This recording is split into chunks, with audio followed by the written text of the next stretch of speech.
Akkam jirtu kabajamtoota daawwattootaa fi hordoftoota Oromiyaa Freedom Media dambalii gunguba uummataa nageenyi keenya kabajaa bakkuma jirtanitti sin haa ga'u jedha. Onkoloolessa 2025 oduu guyyaa irraatiif qindeeffanne kan isin biraan geenyu ta'aatii jalqaba irratti hangafoota oduu. Waldaan Utaawaayuu biyya Masrii hundeeffama isaa waggaa 10ffaa kabajate. TPLF miidiyaa Tigraayitti qoodiinsa labsuu irratti tarkaanfii fudhachuuf dhaadate gaazexeessonni mirga pireesii danqa jedhu. Trump magaalonni Ameerikaa wiirtuu leenjii waraanaa ta'uu qabu jedhan. Manni murtii Hindii haakimoonni barreeffama isaanii akka sirreessan ajaje. OFM dambalii gunguba uummataa irraa oduu isinitti himuun kan isin waliin turu Angadaa Walaabuutii amma oduu bal'inaan. Waldaan Utaawaayuu biyya Masrii hundeeffama isaa waggaa 10ffaa kabajate. Waldaan Utaawaayuu biyya Masrii dhimmoota hawaasummaa irratti xiyyeeffachuun aadaa wal gargaarsaa biyya ambaa keessatti bu'uureessuun waggoota 10 darbaniif hojjetaa turu pirezidaantiin waldichaa Obbo Abdallaa Kadiroo ibsaniiru. Dabalataa akka ta'an isiniif dhiyeessina. Nyaata naannoo Arsiitti baay'inaan beekamu keessa micirraa isa hangafaati. Isa gaafa cidhaati, isa gaafa dhugaati, isa gaafa araaraati. Micirraa isa gahee guddaa akka naannoo Arsiitti taphatu keessa isa tokko. Nyaanni naannoo Arsiitti beekamu tokkoffaan micirraadha. Lamaffaan marmaaree, caccabsaa, waraanni kanniini. Naannoo baay'inaan itti argamu naannoo Arsii lixaatitti nyaanni kunniin baay'inaan beekama jechuudha.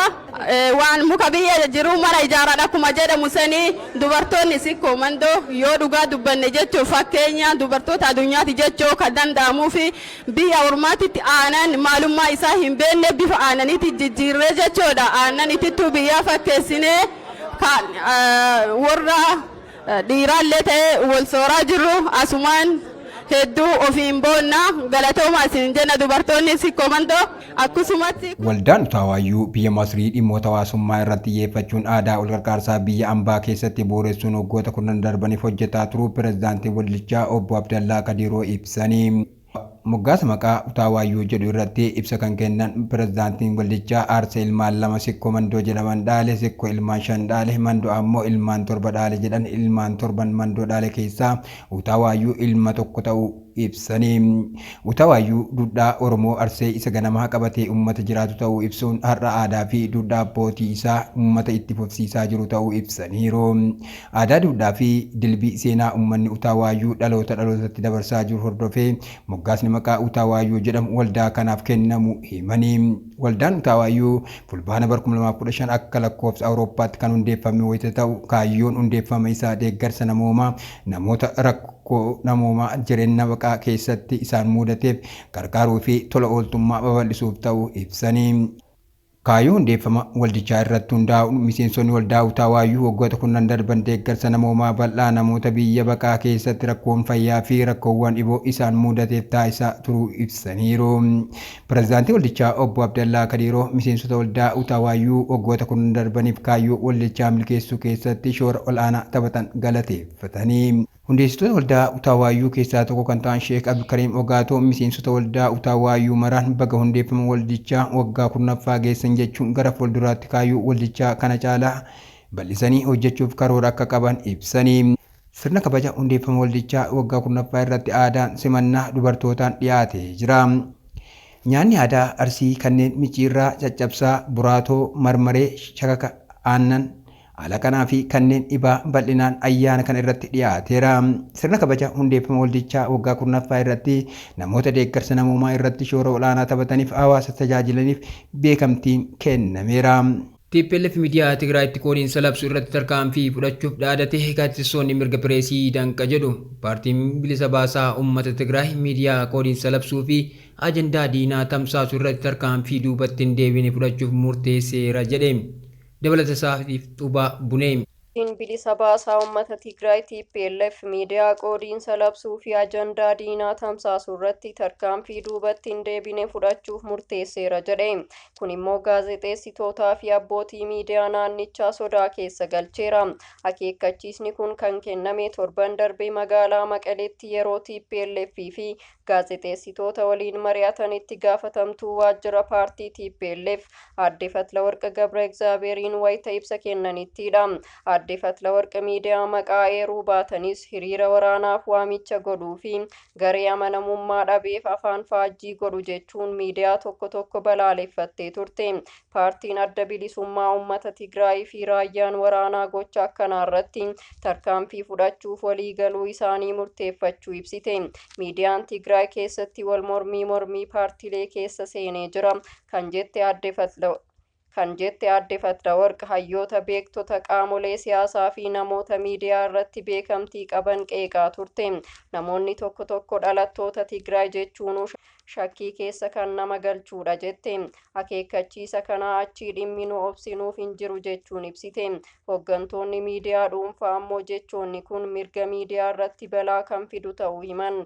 Gulaalaa fi hojii gaggeessaa olaanaa miidiyaa TBS Abeelguus jecha sodaa hin qabnu jedhu kun mirga miidiyaa irratti akeekkachiisa hamaa agarsiisa. Kun immoo gaazexeessitoota ugguruu fi miidiyaa hunda afaan qabachiisuuf hawwii qaban agarsiisa. Kanaaf gaazexeessitoonni tajaajila isaanii irratti sodaa doorsisaa fi waltajjii uummataa irraa ugguramaa jiraataa jiru jedhe. Daayiriktarri miidiyaa Laazaa Tigraay Barakat Makonnan marii kanarratti kan hirmaate yoo ta'u, haala akkanaa keessatti gaazexeessitoonni bilisaan hojii isaanii hojjechuuf cimaa fi rakkisaa taasisa. Miidiyaan uummataaf odeeffannoo kennuu qaba malee sagalee siyaasaaf hojjechuu hin qabu jedhe. Laazaan erga jechoonni sun dubbataman booda uggura seera qabeessa hin muudanne ta'us Barakat garuu gaazexeessitoonni intarneetiin xiyyeeffatamu ibse. Dabaluunis tokkummaan miidiyaa bilisaa afaan qabachiisuuf hin dhufu kan dhufuu danda'u haasawaa iftoominaa fi amanamummaadhaan malee jechuu hime. Yaaddoon miidiyaa Tigraay keessatti haaraa miti.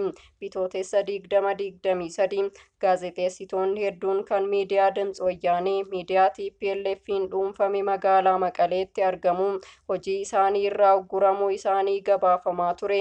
Kanaan walqabatee dhimmoota garaagaraa kanneen akka bilisummaa gulaalaa irratti uggurri kaa'amuu hooggansi kutaa oduu garee paartii waliin hidhata qabu jedhamu. Akkasumas sagantaaleen yeroo barbaachisaa ta'e ajaja abbootii paartiitiin haqamuu danda'u jedhamaniin komii ka'ee of keessatti kan qabatudha. Gaazexeessitoonni immoo fayyadamni miidiyaa hawaasaa dhuunfaa isaanii irratti daangaa cimaan yookiin qoqqobbiin kaa'amus qeeqaniiru. Tiraamp magaalonni Ameerikaa wiirtuu leenjii waraanaa ta'uu qabu jedhan. Pireezidaantiin USA Doonaald Tiraamp magaalonni Ameerikaa wiirtuu leenjii waraanaa akka ta'aniif fedhii akka qaban dubbatanii guutuu isaa akka ta'an isiniif dhiyeessina. Pireezidaantii USA Doonaald Tiraamp magaalonni Ameerikaa wiirtuu leenjii waraanaa akka ta'aniif fedhii akka qaban dubbatanii bakka aangoonni waraanaa addunyaa olgaanitti haasaa kan taasisan Tiraamp jeequmsi siviilii akka diina keessootti ibsaniiru. Tiraamp yoo isin keesseentan rakkoon to'annoon ala hin ta'uu jedhan kun erga Tiraamp eegdota biyyaalessaa Naashinaal Gaard jedhaman magaalota akka Waashingtan DC, Los Angeles fi Portland, Oregon keessatti bobbaasanii ta'e. Bulchiinsi Tiraamp yakka magaalota kanneen keessatti hammaatu qolachuu fi hojii dhimmoota godaantotaa wal qabsiisuuf tarkaanfii waraanaa fudhachuu ibsa. Pireezidaant Tiraamp magaalota dimokiraatonni bulchan kanneen akka San Francisco, Chicago, New York fi Los Angeles keessa haala jiru qeequu itti fufaniiru. Magaalota kanneen keessatti olaantummaa seeraa kabachiisuuf humna waraanaa fayyadamuu akka itti fufan ibsaniiru. Bakka nagaan hin jirre ta'aniiru tokkoon isaan qajeelchina kan jedhan Tiraamp namoonni waliin jiran marti xiyyeeffannaan isaanii kana ta'uu ibsaniiru. Kun waraana keessootii daangaa fiizikaala biyya keenyaa eeggachuun nageenya biyyaalessaa kennaaf akkaan murteessaadha. Namoonni kunneen akka nuti seenan hin eeyyamnu. Kora loltoota Tiraamp irratti dubbatan kanarratti eegumsi akkaan cimaa ture. Korri kun jiddugala leenjii waraanaa damee hundaa kan Virgiiniyaa keessatti lafa hektaara 22,257 irratti argamu Mariinee Corpus Base Quantico jedhamu keessatti gaggeeffame. Aangawoota waraanaa olaanoo ta'antu achitti kan wal ga'an yoo ta'u, jeneraalonni fi admiraalonni addunyaa kana bebbeekamoon callisanii ta'anii aangawoota lama dhaggeeffatu. Tiraamp fi Heeksen waltajjii hoogganaa humna waraanaa USA PTX wayita eegalan humni waraanaa USA kana caala jabaatee guutuu ta'ee argamuu qaba jedhanii. Yaa'iin aangawoota waraanaa kun iccitiidhaan gaggeeffame. Wayita walga'iin kun ta'amu qondaalli dhimma kana uummataaf ibse tokkollee hin turre. Kun ammoo waan Tiraamp fi PTX jedhan si'oominaan akka eegamuu fi akka madda hamii ta'uu daandii saaqeera. Biyya keenya eeguudhaa fi waa'ee walabummaa Ameerikaa tiksuutti wayita dhufnu siyaasa sirrii ta'etti dhiphachuu nu hin gaafatu jedhan Doonaald Tiraamp. Pirezidaantichi ministeera ittisaa gara ministeera waraanaatti jijjiiruu isaaniin akka boonan ibsaniiru. Wayitii Tiraamp dubbatan galmi aangawoota waraanaa olaanoon guutame callisaa ture. Tiraamp haala kanattis qoosaniiru. Waltajjii callisaa akkanaa qabu argee hin beeku jedhan. Dubbii isaaniitti itti fufanii waliin taanee miira loltummaa ol kaasna, kunis miira moo'ichaa fi biyya keenya ijaaruuti jedhaniiru. Tiraamp milkaa'ina damee waraanaan argamaa jiruu fi marsaa lammataa pirezidaantummaa isaanii ol kaasuun jeneraalota duratti leellifataniiru. Waraana 7 dhaabsisuun 8ffaaf hojjetaa jiraachuus dubbatanii. Manni murtii Hindii namni barreessu haakima taanaan wanti barreeffamu dhimma ijoo ta'a jedheera. Guutuu isaatiif Xuubaa Bunee. Manni murtii Hindii namni barreessu haakima taanaan wanti barreeffamu dhimma ijoo ta'a jedheera. Hinditti barreeffamni harkaa haakimootaa tarii kan ogeeyyiin faarmaasii qofti hubachuu danda'an mata duree qoosaa ta'aa ture. Addunyaa bakka hedduutti dhimmi kun ni ka'a. Haa ta'u malee manneen murtii Hindii Puunjaabii fi Hariyaanaa keessatti argaman barreeffama harkaa qajeelaa ta'een ajaja qorichaa fi wal'aansi kaanii katabuun mirga bu'uuraati jedhaniiru. Barreeffamni haakimaa kun du'aaf jireenya jidduutti garaagartummaa uuma ilaalcha jedhurraa madda. Murtee kanaaf wanti sababa ta'e barreeffamni haakimaa kallattiin rakkoo uume miti. Dubartiin Hindii tokko hanna dirqiin gudeeduu fi akka foorjidii irratti raawwate himachuuf mana murtii deemti. Dubartiin kun akka himattutti namni himattu kun mallaqa harkaa fudhatee hojii mootummaa akka qacarsiisu waadaa galaaf afgaafii sobaa waliin gaggeessa. Saalqunnamtiis waliin raawwata. Namni himatamu hunduu fedhaan raawwatame jedhee ofirraa faccisa. Dhimmichi gara seeraa kan dhufu sababa dhibdee mallaqaa irratti uumameeni jedha. Abbaa murtiif ragaa meedikaalaa haakima biyyattiin barreeffame ni dhiyaataaf. Haakimichi dubartii akka gudeeddii himatte qorateera. Abbaan murtii garuu ragaa haakimni barreesse hubachuu dadhabe. Abbaan murtii Jaasguruu Pireet Siingipuur barreeffama sanirraa jechi yookiin qubeen tokkollee kan hubatamne ta'uun mana murtii rifaasise jechuun ajaja barreessee kaaheera.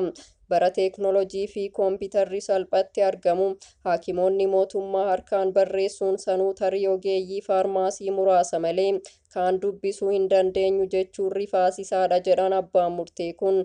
Ta'ii kana hordofee murtee darbeen mana barnootaa meedikaalaa keessatti barreeffama harkaa irratti leenjiin akka kennamu yeroo waggaa 2 keessatti ammoo ajajni haakimaa dijitaalawaa akka ta'u waamicha dhiyeesse. Hanga sanitti haakimni hundi barreeffama harkaa dubbisuu danda'amuun akka barreessan ajajan. Pirezidaantiin waldaa ogeeyyii meedikaalaa Hindii kan miseensota 330,000 of jalaa qabu kan ta'an Dr. Diliip Baanshaalii yaada kennaniin rakkoo kanaaf furmaata soquuf fedha qabaachuu ibsan. Magaalota keessatti haakimoonni ajaja barreessuuf mala dijitaalaa fayyadamaa jiraachuu fi magaalaalee xixiqqaa fi gara baadiyyaa keessa garuu ajaja haakimaa dubbifamu argachuun rakkisaa ta'uu dubbatan. Barreeffamni harkaa haakimootaa hedduu kan hin dubbifamne ta'uun beekamaadha. Sababni isaa ogeeyyiin fayyaa hedduun hojiitu itti baay'ata. Keessumaa hospitaalota mootummaa dhukkubsataan itti heddummaatutti. Pirezidaantiin waldaa ogeeyyii fayyaa kun miseensonni isaanii qajeelfama mootummaa akka hordofan ajaja haakimaa akka mul'atutti akka barreessan akka gorsan himan. Ammoo haakimni guyyaatti dhukkubsattoota 7 ilaalu kana bareechee gochuu danda'us haakima guyyaatti namoota 70 ilaaluuf akka cimu dubbataniiru. Indiyaa keessatti manni murtii barreeffama harkaa haakimoota irratti murtee yeroo dabarsu kun kan jalqabaa miti. Qorannooleen haala barreeffamaa haakimootaa irratti hojjetaman muraasni dhimmichi dhimma bareechanii barreessuu qofa osoo hin taane barreeffamichi hubatamuu dhabuun rakkoo fayyaa fi balaawwan biraa uumuu danda'uusaa akeeku.